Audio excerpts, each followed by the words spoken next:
이진우 전 수도방위사령관이 계엄 선포 한두 달 전 윤석열의 계엄 암시 발언을 들었지만 이를 그저 술주정 정도로 치부했다고 진술하면서 국민들에게 비웃음을 당하고 있습니다.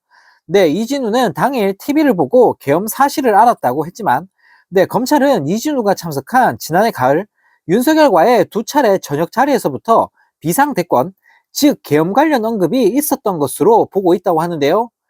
언론 취재 결과 이진우는 지난해 10월 1일 국군의 날 행사 뒤 있었던 관저 회동 당시 대통령이 정치인이나 민주노총을 언급했느냐라는 검찰 질문에 다 자세히 기억나진 않지만 술을 많이 드셔서 술김에 그런 얘기들을 하셨던 것 같다.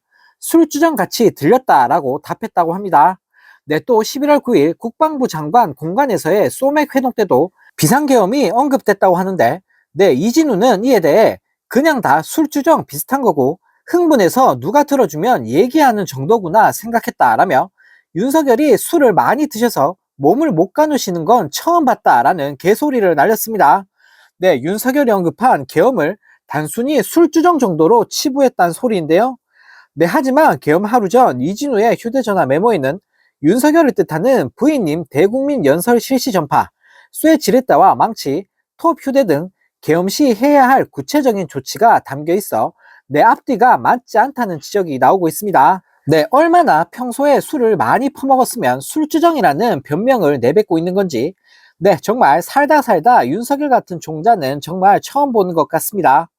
이런 가운데 더불어민주당이 28일 윤석열과 김건희를 공직선거법 위반 혐의로 경찰에 고발했습니다. 이 두 인간들은 지난해 총선을 앞두고 김영선 전 국진당 의원에게 장관 또는 공기업 사장직을 제안하며 불출마를 유도해 공천에 개입한 혐의를 받고 있는데요. 민주당 명태균 게이트 진상조사단은 이날 기자회견을 열고 김건희가 장관과 공기업 사장직에 인사권을 쥐고 있는 대통령 지위를 이용해 공천에 개입해서 대한민국 국민을 우롱했다라고 비판했습니다.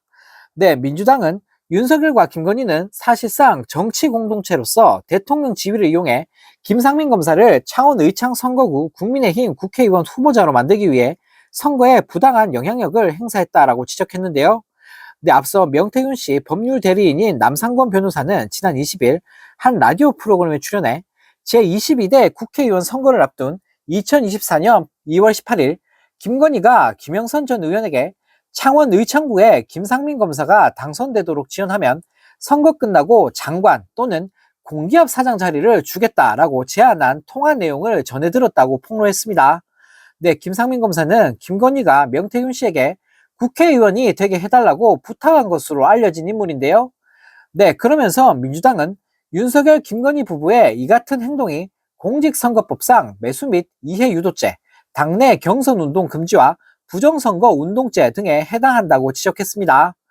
한편 명태균 게이트 진상조사단장인 서영교 민주당 의원은 이 사건은 단순한 선거 개입을 넘어 대한민국의 민주주의와 법치주의를 훼손하는 국정농단 사건이라며 서울경찰청은 윤석열 김건희 부부의 휴대폰, 주거지, 사무실을 즉각 압수수색하고 관련자들을 철저히 소환 수사하라고 밝혔습니다.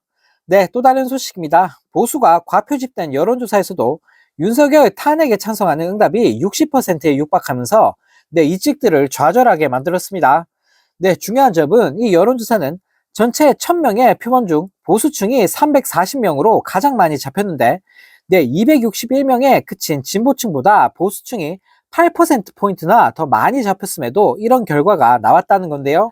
또 보수층이 엄청나게 많이 참여했음에도 국진당이 지지율 역전에 실패했기에 사실상 꼴통 이찌기들의 결집 동력이 떨어졌다는 것을 확인할 수 있습니다. 한국갤럽이 지난 25일부터 27일 조사한 결과 윤석열 탄핵 찬성은 59%를 기록했고 35%만이 반대를 했다고 합니다. 이번 조사에는 지난 25일 오후 진행된 윤석열 탄핵 심판 최후 진술에 대한 응답자의 견해가 반영된 결과라고 하는데요.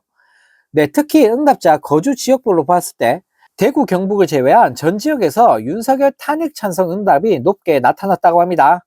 연령별로는 20대부터 50대 응답자의 탄핵 찬성률이 반대 비율보다 압도적으로 높았고 60대 응답자는 탄핵 찬성과 반대 응답 사이에 큰 차이가 없었는데 오직 70대 이상만 탄핵 반대 응답이 과반을 차지했다고 합니다. 네, 특히 선거에서 굉장히 중요한 중도층에서 무려 70%가 탄핵에 찬성을 했고, 무당층에서도 64%가 탄핵에 찬성했다고 하는데요. 네, 또 차기 대통령 선거와 관련한 물음에는 현 정권 교체를 위해 야당 후보가 당선되는 것이 좋다는 응답이 51%를 차지했고, 현 정권 유지를 위해 여당 후보가 당선되는 것이 좋다는 38%였다고 합니다. 네, 또 우리나라를 이끌어갈 정치 지도자, 장래 대통령감으로 누가 좋다고 생각하냐라는 질문에는 민주당 이재명 대표가 35%로 가장 많은 지지를 얻었고, 뒤를 이어 김문수 10%, 한동훈 4%, 홍준표 4%, 오세훈 3% 순으로 집계됐다고 하는데요. 네, 이처럼 보수층이 압도적으로 많이 응답했음에도 불구하고 이재명 대표가 35%의 안정적인 지지율을 기록하고 있는데요. 네, 이 꼴을 보고도 아직도 윤석열과 국진당을 지지하는 이찌기들은 도대체 머릿속에 뭐가 들어있는 건지 모르겠습니다.